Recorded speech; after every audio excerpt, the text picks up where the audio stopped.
At dahil wala nga tayong kasamang parents dito na pwedeng magluto or partner na ipaghahanda ka ng kakainin, in short, katulong, charis.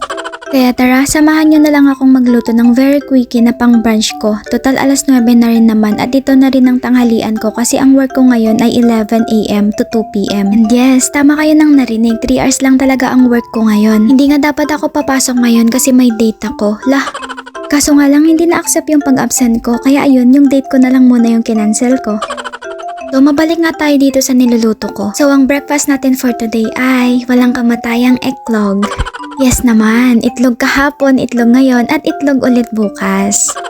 Siyempre kada breakfast lang tayo lagi nagluluto kaya laging itlog yung makikita nyo. Hayaan nyo kapag naka-LL na tayo, hotdog naman yung makikita nyo na niluluto ko. Asus, kayo talaga.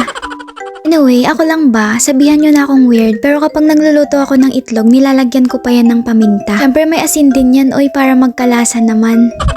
So ako lang ba yung ganon? O di ako lang. And ininit ko rin pala yung tira naming ulam kagabi. Isda lang naman yun pero dalawang klase siya. Yung isa naka-fillet tapos yung isa nakahiwa. Pero same isda lang siya, magkaiba lang talaga yung hiwa. Tapos ayun, niluto ko na rin yung bahaw na pakalat-kalat sa kusina. Nung nakarang araw pa yun, kaya niluto ko na lang, mapapanis na rin naman. Hindi na ako nagluto ng kanin pero pinagalitan ako ng kasama ko kaya nagluto pa rin ako para may pangpamalit dun sa kinuha kong bahaw.